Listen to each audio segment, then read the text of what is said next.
Hey there, it's your boy Foxy, back for more relationship stories. Last night I found out about my husband's secret apartment and my friend went to it. Original post. My husband is on a trip with one of our sons and his brother to go visit their mother, my son's grandmother. I was cleaning up the den when an email notification popped up on his iPad. It was an email from an apartment complex that they were going to be temporarily closing down the hot water for repairs, sent from one of those automatic senders that you can't reply to. It was addressed to my husband with his first and last name. The thing is, we own our house. We haven't rented in over 10 years, and even then, it wasn't this place. Where my husband is, upstate New York, there isn't any service. I tried to send him a picture of the email, but it won't go through. I called him and spoke to him for a bit. Service was choppy, but I managed to explain to him about the email, and basically all he said is that it must be a mistake, and they had the wrong email. We weren't able to say much before the call just dropped, but if it was a wrong email, how would they have his first and last name all spelled correctly? For context, his first name is somewhat common, but our last name is not common, especially in this area. There weren't any other emails from this sender or about this apartment complex in my husband's emails, but he is also the kind who clears out his inbox as he gets messages. I sent a message to the apartment complex telling them that I think my husband was on their email list by mistake, but I just got an automatic email sent back that they were out of the office until November 20th, and then general rent information pricing. 1 bedroom, $1,600, 2 bedroom, $1,900, and that there were no open units available. There was no unit number on the email, but the complex is about 15 minutes away from our house, so I went and I drove by, which I guess might be a little crazy, I know. I didn't see anything, not like I knew what to expect. It's a group of buildings, less than 100 apartments in all. I don't have any reason to mistrust my husband, other than this weird email that gives me a strange feeling in the pit of my stomach, as well as a general feeling of paranoia that he's just been bored with me. I've been feeling this way for a little while, but he insists I'm imagining it and that he's happy. I only brought it up to him once, when I was feeling particularly insecure last year. We still do things together, he still tells me he loves me, etc. I just feel like he doesn't have as much fun with me as he used to, and like he looks for reasons to be out of the house or doing things specifically with the boys, instead of doing things with the whole family.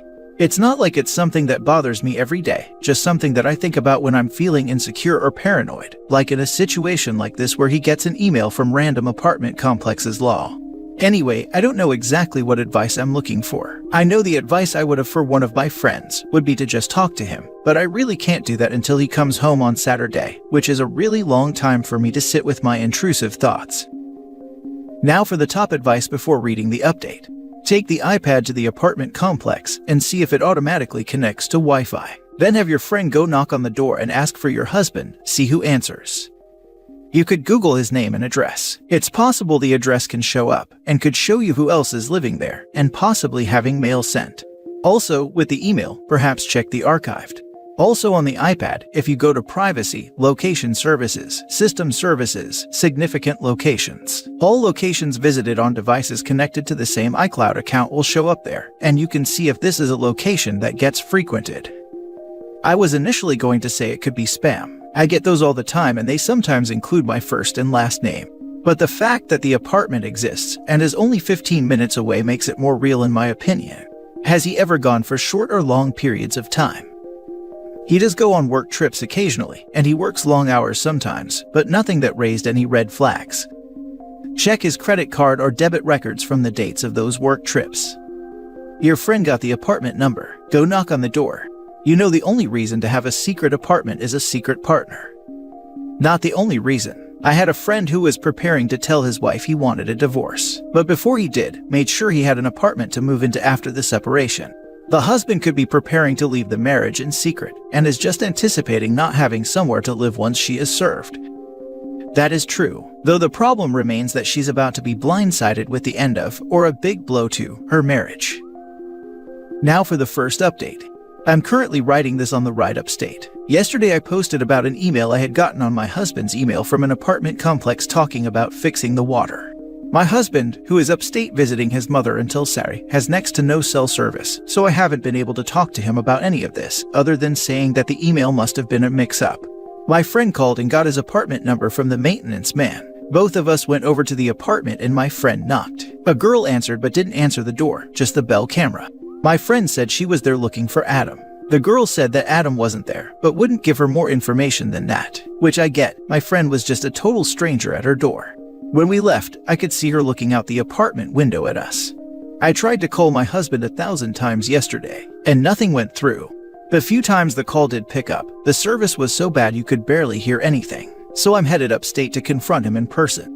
I have a copy of the email, as well as a photo of the apartment, as well as a recording of the girl saying that Adam wasn't there, which is a confirmation to me that she knows him. If this is somehow all a big misunderstanding, I'm going to have my husband explain it to me in person instead of waiting until he comes home. I haven't gotten a chance to read all the comments, but I will go through them now and try to respond to what I can. I haven't slept, so I hope this makes sense. Edit. To everyone telling me that I should just wait, not confront him, talk to her first. He's my husband, he's the father of my children. If I'm going to find out that he's cheating on me, it is going to be from him. I'm going to say this for the last time. Please stop advising me not to go talk to my husband about this very serious situation that we are in. I will go talk to a lawyer if need be. However, we have been married for over a decade. We have a family and a life together. I am going to go talk to him. I understand what the situation probably is, and I understand that he's probably going to try to lie to me. I'm not a moron. Expect the worst, hope for the best. If cell service is so shoddy, wouldn't his mom have a landline to call? How do you communicate with his mom otherwise? Lol, really should have asked the girl if she knew Adam is married. We discussed doing this, but I would rather confront my husband than this woman. Just be prepared for him to lie through his teeth. Caught my ex-fiancée cheating, and she did her best to gaslight me till I told her I had all her Discord messages on her tablet that I had just finished fixing. Good luck to both of you. My advice is to let him think you know everything. Maybe mention something like, friend over there had a lovely chat with the young lady in the apartment. So how long have you known her? Yes, letting them think you know everything works.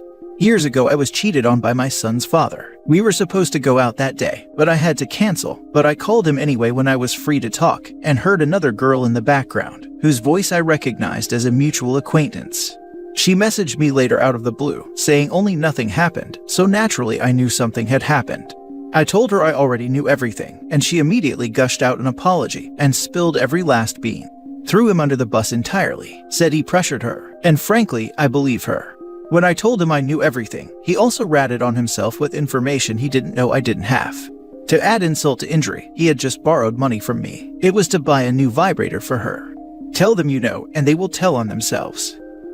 You can assume the girl is now trying to contact Adam to say some strangers were asking about him. Also, if she was using a doorbell to communicate with OP and her friend, there's a high probability he has access to the footage since those doorbells usually come with a camera. So, he may have a lot of preparation already done to possibly create a story and deny the truth. He probably called her after his wife called him, to tell her that if someone shows up, not to answer the door. I'm sure he made up some story to the paramour. They always do. That is of course only if she doesn't know about the wife.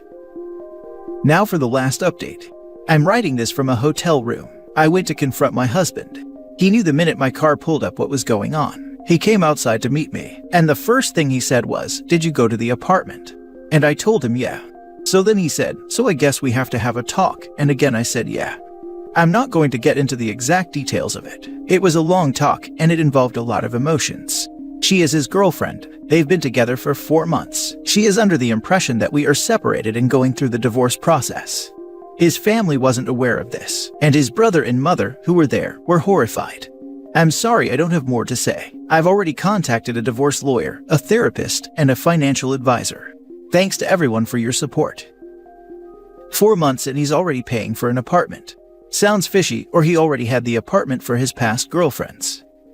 It was absolutely his cheating pad, way before the girlfriend ever came along.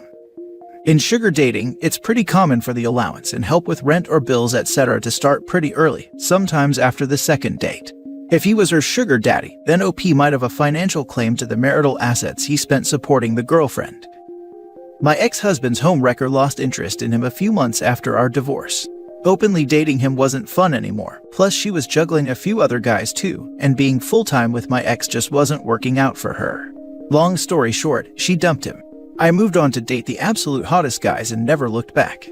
OP, all I can say to you is that there's hope. Let this loser go. You can find much better men. Trust me. Well, he can move into the apartment immediately. Yeah, guess he didn't really lie. They are going through a divorce. Hope he just had to do some detective work to find out about it. I have been checking back throughout the day hoping to see a more positive update, but you really sound like you've got yourself together for now. It's okay to not be okay when you get back home. Absolutely this. I can also understand she may be under shock with how everything played out. Hopefully, she will find herself with some time to decompress and feel her feelings. Sending OP some peace and healing for this whole debacle of a situation. Now for the last story. My 35 male, wife 33 female, is secretly receiving money from her ex who she was never married to. My wife of 3 years, with whom I have a 4-year-old son with, recently fell victim to a phishing attempt. Basically, she got an email that looked like it was from a department of a bank we used, saying there was a strange transaction that she needed to confirm. After she clicked on it, she realized that our iPad was probably hacked. Luckily, while we are both not very tech-savvy, my brother is, so he came over and said that he tried to clear our devices of any malware and tell us what exactly is going on. After my brother had left, I was alone and decided to start clicking on all of our money apps to make sure nothing nefarious was going on with our accounts. Luckily, there did not seem to be anything missing from our bank accounts. However, I saw that there was a Western Union app installed, and it was installed in a pretty discreet corner of the iPad, like in a square with a few other random apps. I always associated Western Union with international transactions, so at the moment I thought that my wife definitely wasn't doing any of that, so maybe this was some machination of a hacker that my brother didn't catch.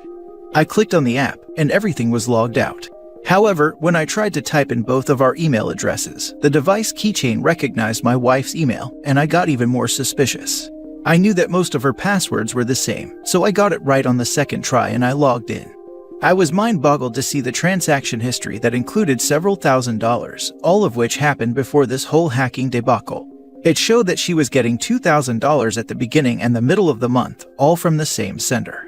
I then went to the App Store and saw that under Cash App, it showed that the app had once been downloaded, but had probably recently been deleted.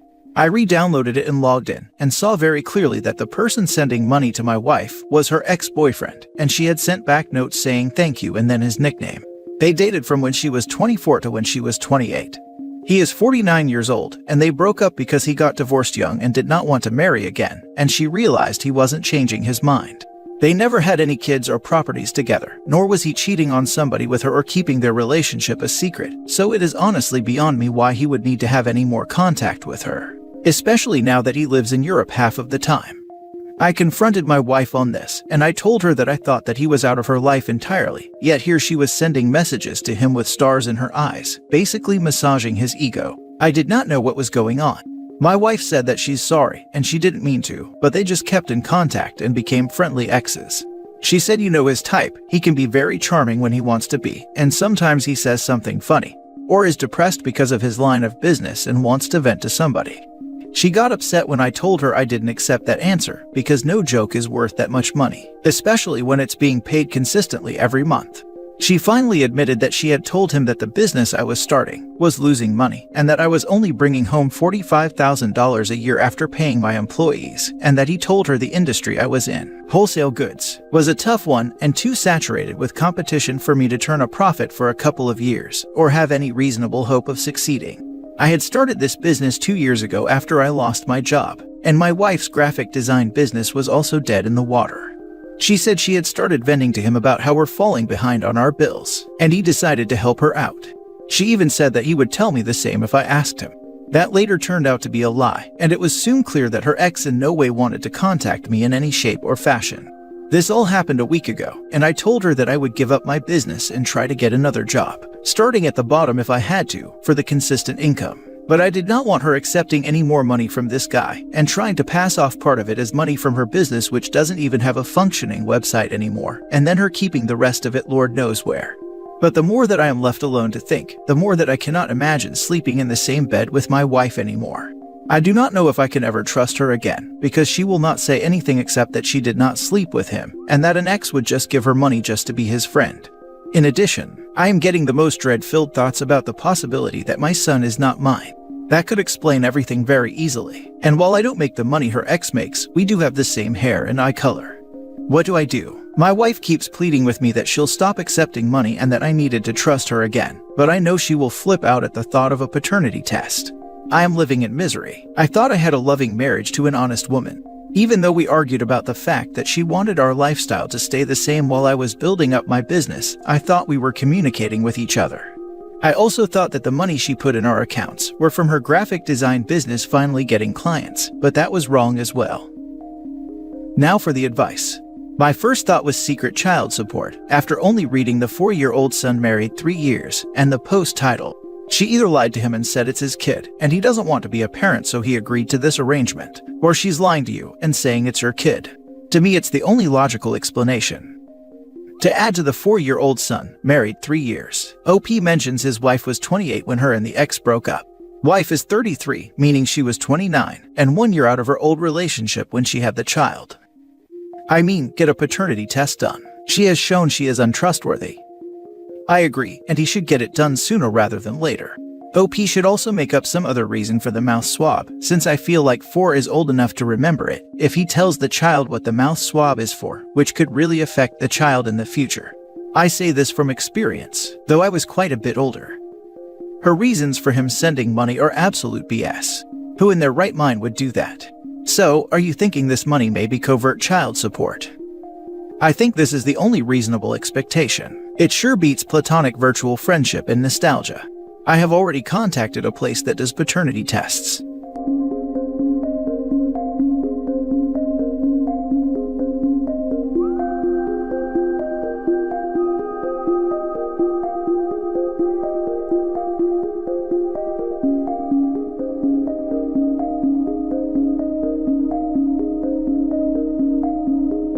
Hey there, it's your boy Foxy, back for more relationship stories.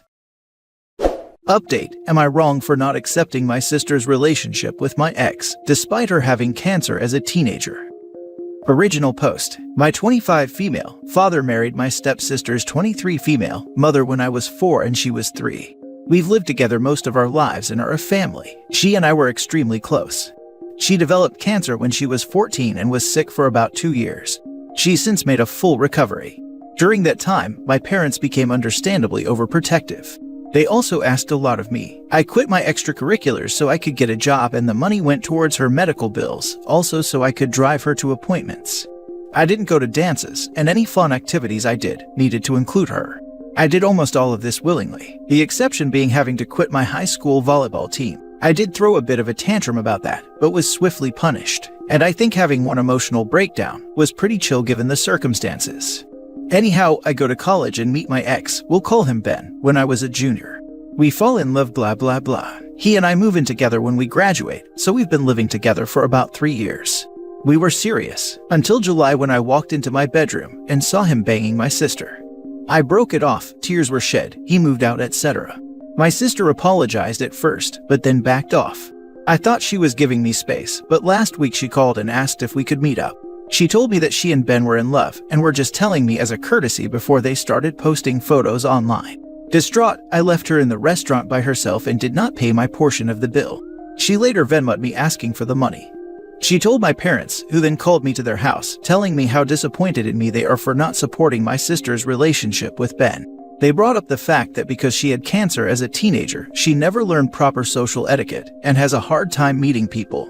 I don't buy this, in part because I've seen her socialize just fine, and since we spent a good chunk of the time she was sick together, that would also mean that I should have bad social skills as well by that logic. They then told me that if I don't accept my sister and Ben's relationship, they may have to go no contact with me.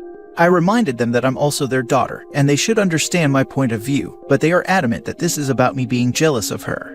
For the record, I'm not jealous of her. I'm not upset that Ben picked her over me. I'm sad about the end of the relationship and do feel betrayed, but Lord knows that I don't want to be with a cheater.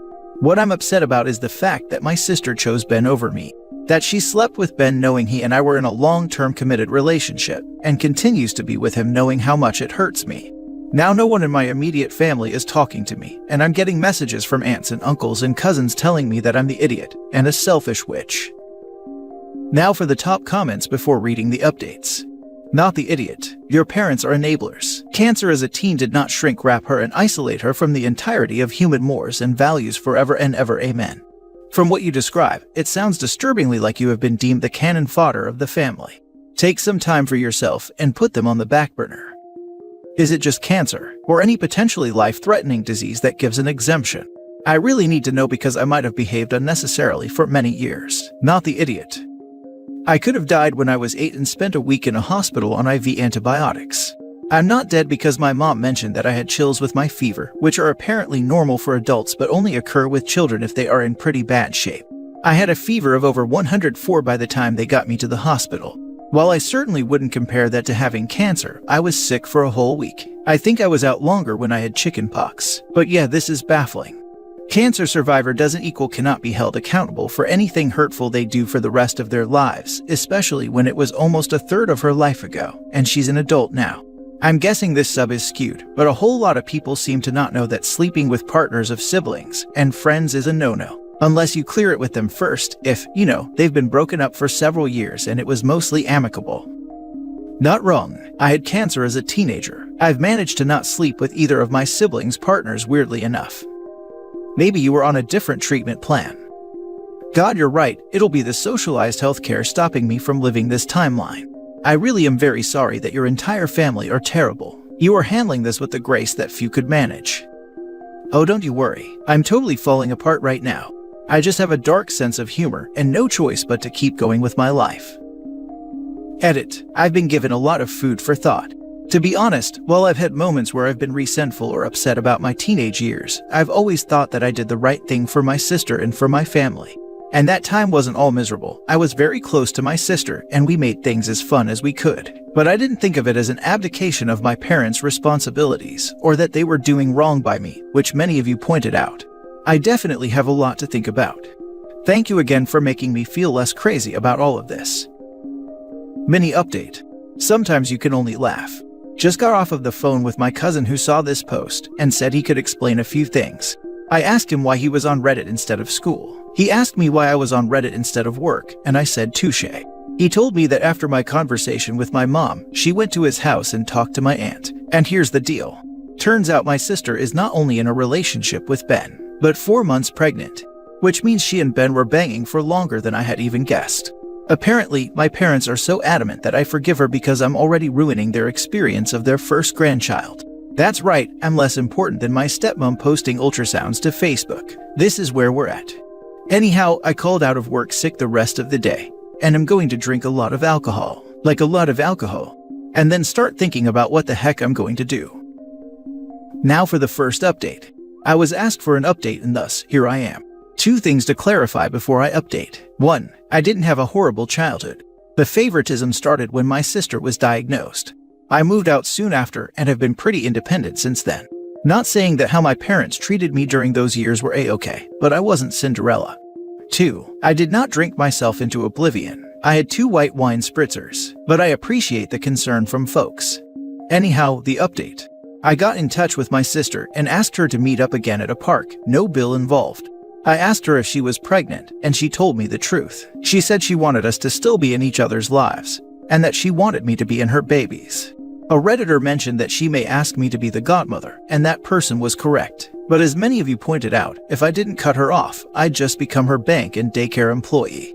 So I told her I could no longer be in her life, and I left her crying on a park bench and felt like the crappiest person in the world. I emailed my parents and told them how betrayed I felt and that I'd be cutting off contact with them. To my stepmom's credit, she apologized. She explained that she never thought my sister would live to have kids and that she let her emotion over that get the better of her. Understandable. My dad said nothing, which is honestly what sucked the worst about all of this. Ben tried messaging me from a burner account for the first time since the breakup, but I blocked him without reading it. I didn't go nuclear and post the story to Facebook as some suggested, but I sent an email to the extended family members who I care about. I explained the situation and how I'd be distancing myself from my family. Some have made it an us versus them situation, and as much as I appreciate the support, feeling like I'm in some valiant battle just makes me more tired. So I haven't been talking to much of anyone in my family.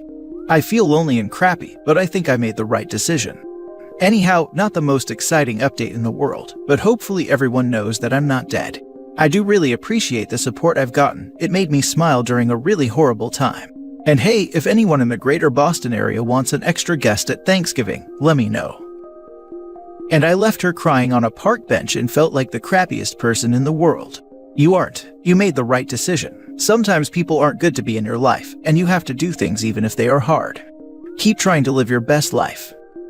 Yeah, the sister really did this to herself. It's mind-boggling to think that you can do something so cruel to someone and expect them to just brush it off with no consequence. I'm glad OP is creating some distance here. There's no way the family wouldn't continue taking advantage of her.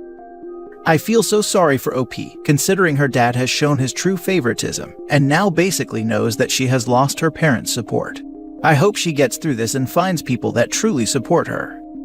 They might come around once the consequences of their actions sets in now. Lots of people will take advantage of you as long as they think they can get away with it. I'd still recommend OP taking some time away for now, even if he apologizes though. I'm sorry things turned out this way and that you aren't a priority to your parents. But seriously, does she not realize that? Hey, you and Ben were still sleeping together during those months, and he could have just been stringing her along. B. Has she never been in a relationship? How would she feel if you had done that to her? C. She can always wonder now if Ben is cheating on her with someone else, but it would be karma. Ultimately, I hope your parents realize that you are just as important as she is, and their behavior is pretty horrible. Good luck. A. According to her, neither wanted to hurt me by telling me, which, though. B. She's had a few boyfriends, but they've only lasted a month or two. C. For her sake, I hope he doesn't. D. My stepmom told me that they'll welcome me back with open arms when I choose to come back. I'm just not sure that I'll come back. They won't be giving up on my sister. That's the fun part of giving up on them. You don't have to care anymore. You don't have to feel hurt or play games. You get to just be. That's what you will start to feel when this all normalizes. Just give it time. Find a new hobby or dust an old one off. Make something of your complete own that none of them were invited or included in. That will be your place of solitude, the rock that you set up shop on. Second update. Hi, some people were interested in an update, so. 1. I am spending Thanksgiving with a friend and her family, so I won't be alone. Thanks to everyone who offered to host me, it was so sweet. 2. I'm still not in touch with my family, but I know that Ben and my sister are having problems. I know this because he showed up at my place and cried for 3 hours. 3. I'm going to go to New Mexico in April. Planning is underway. Happy Thanksgiving to those who celebrate. Now for the third update. I think my old ex sabotaged my relationship with my new ex 27 male. To make a long story short, my 26 female breakup last summer with ex number 1 26 male was volcanic. He's now expecting a baby with my stepsister within the next 6 weeks or so. Since I found out about the pregnancy, he's tried to get in touch with me 6 times through email, text, burner accounts, has tried to get mutual friends to talk to me for him, and showed up to my place once. The latter was the only time I humored him. He told me he was sorry, that he loves me, he doesn't want to be with my stepsister, and wants to get back together with me.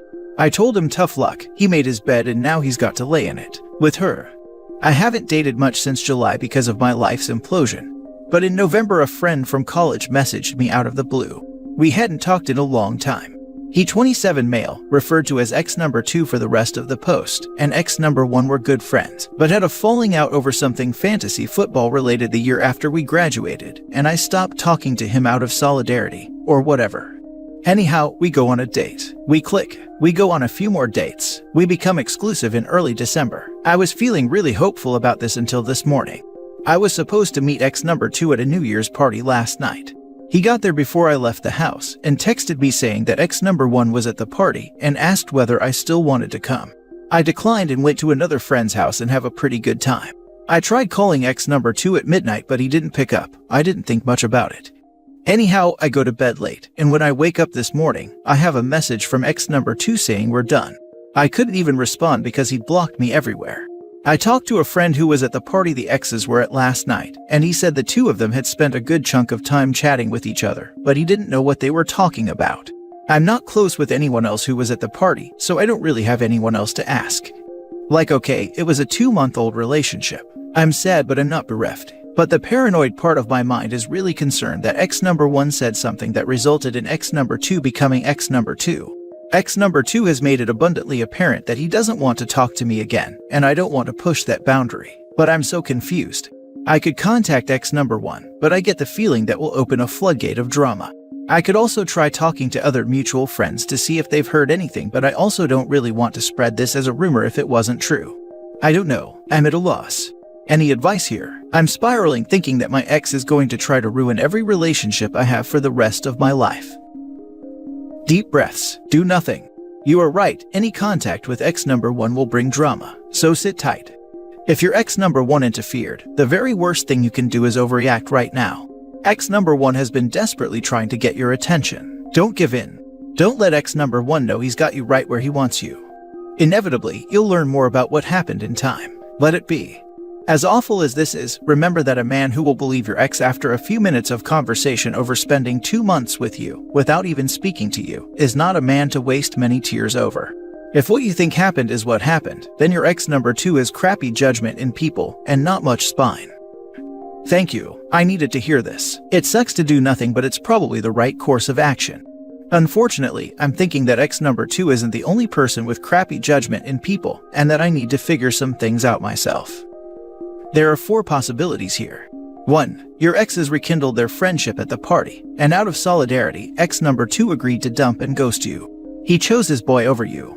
It sucks, but it is what it is in this case. They were friends first. 2. Ex number 1 said something disgusting and untrue to ex number 2, and instead of confronting you about it first, he went the dump, ghost route, in which case you've dodged a bullet.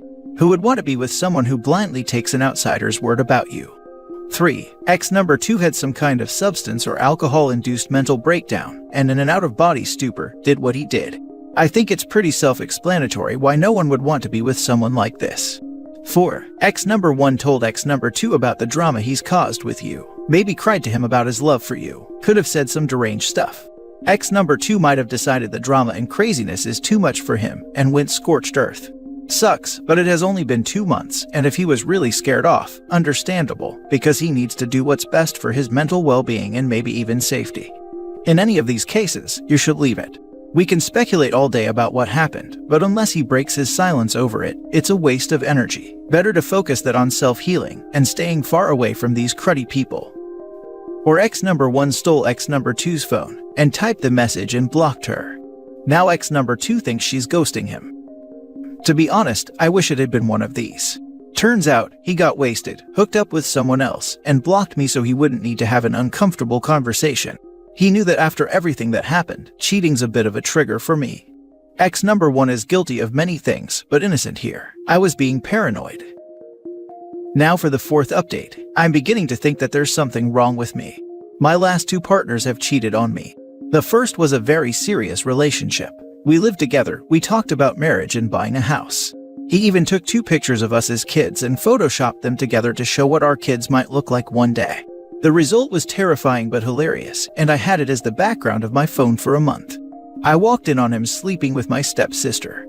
Now she's pregnant, due in the near future, and he's with her. I know he's not happy. I know he regrets what he did. I know that he loved me, and none of that stopped him from sleeping with my stepsister in our bed. I've spent so long now being upset at her, and writing him off as just a bad decision that I wasted time on. But now I find myself mourning what we had. My stepsister and I grew up together and have loved each other most of our lives. So it felt like that was the betrayal. But he and I chose each other. Out of all the people on the earth, we looked each other in the eyes, committed to each other, and made the promise to stay faithful. And he lied, and he lied, and he lied, and he lied. And he let me go on loving him while he lied. And then a few months ago another guy comes into my life, and for the first time in ages I felt hopeful. I thought to myself that maybe I could actually move on and live my life. I wasn't in love with him, but he was the kind of man I thought I could fall in love with. We were exclusive for about a month. Before we made the decision to be exclusive, I told him everything that had happened with my first ex, and told him that I could never be with another cheater. I wake up on New Year's Day to a text saying we're done. When I tried getting in touch, I found out he'd blocked me everywhere. Turns out, he met someone at a New Year's party and hooked up with her. Instead of telling me, he just blocked me everywhere and sent a lackey to message me a few weeks later with the real story and a half-baked apology. I want to be angry, and maybe a part of me is, but as I'm sitting here, I'm just thinking, what if it's me? What if I'm just not lovable? What if it's never going to happen for me? The thing is, I've been a pretty confident person. I went through BS as a kid, but I got through it and grew stronger. I'm pretty good looking, though I've admittedly put on a little weight in the past couple weeks. I've been told that I'm fun, I hold down a good job and make decent money. I also live my life according to my values. I've always put my family and partner first because that's just how I believed it should be done, and I thought that I would be prioritized in turn. I've lost most of my family because they'd rather have my stepsister's baby in their life than me. My friends have been fair weather for the most part, and I know that I'm a laughingstock in my friend group, as much as they pretend to pity me to my face. I feel the little spark I've always had fading. I don't chime in on conversations anymore. I've stopped putting on cute clothes when I go out. I don't plan anything, so I don't have anything to be disappointed about. Soon I'll be the same age as my mom was when she died. I never knew her, but I've always loved her, thinking of her watching over me. I don't remember the funeral, but it was one of those funerals where there wasn't a dry eye in the house. She lit up a room, people tell me. She was a good woman. In my worst moments, I wonder what it would be like if I died right now. Would anyone cry? Would anyone care? Would anyone even come? Anyhow, sorry for writing a novella. Just not sure what to do anymore and who to talk to. If you read all this, thank you. It is not you. These people didn't cheat because of you. They didn't cheat because they thought less of you or that you were unlovable. No, they cheated because they are low character, lying, cheating, self-centered snakes. Those adjectives say nothing about you, so stop thinking that way. Victims of infidelity want reasons for why people cheat on them. It turns out to be quite simple. There is something basically wrong with the person who committed the infidelity. It's never you, it's always them. Thank you, I appreciate it. Sorry that you have gone through all of this. You just happened to go out with a couple of a-holes. Who hasn't? Like you said about some of the other things in your life. It made you stronger, and this will also. Don't change or give up on your values. You will find the person for you, and it will be worth it. As for your stepsister, keep in mind she is with a cheater, and one day he will most likely cheat on her, and she will be raising a kid with a cheater for a father. Stay positive that things will work out. You have a lot going for you, and you should always remember that. Fifth update. Hello folks. I thought that things on the internet died after a couple days, so color me surprised when I still get requests for updates on the regular. Long story short, I don't have much to update. I didn't end up going to New Mexico because I conveniently got COVID the week before I was supposed to go. The baby was had, but I have had no contact with the baby or their parents. I've done a pretty good job of insulating myself from news about them and the rest of my family. My life is pretty much the same as it was. So, sorry to the folks who are hoping I have some kind of happy ending to slap onto all of this. Things are improving just because time barrels on, and you can grow numb to most anything given enough time and distance. But I have had no grand revelations, have not met the love of my life, nor had elaborate revenge on those who have wronged me. I am going to Europe for the first time in October though, so that's exciting. I will say this, while I appreciate the solidarity and sometimes colorful language used to describe my sister and Ben in my DMs, I wholeheartedly ask everyone reading this not to waste their energy on hating them. They're now parents to a newborn, and regardless of the things they've done in the past, I hope that they can come together as a happy family and raise their child in a loving, healthy home. Hating them doesn't do anything for anyone, including ourselves, in the long run. Anyhow, that's the non-update update. I promise that if I meet the love of my life at the top of the Eiffel Tower, or more likely stuffing my face with waffles in Bruges, I will post another update. Until then, you can assume that I am living, trying my best, and am very appreciative of all of the people out there in the world who have read this saga and reached out with support, even if I have not had the energy to respond to everyone. Now for the last update as of October 17, 2022. Hi, just wanted to give a more recent, less depressing update. I am currently in my hotel room in Paris, eating a creme brulee in bed, reading a romance novel, and about to go to sleep early. All is well.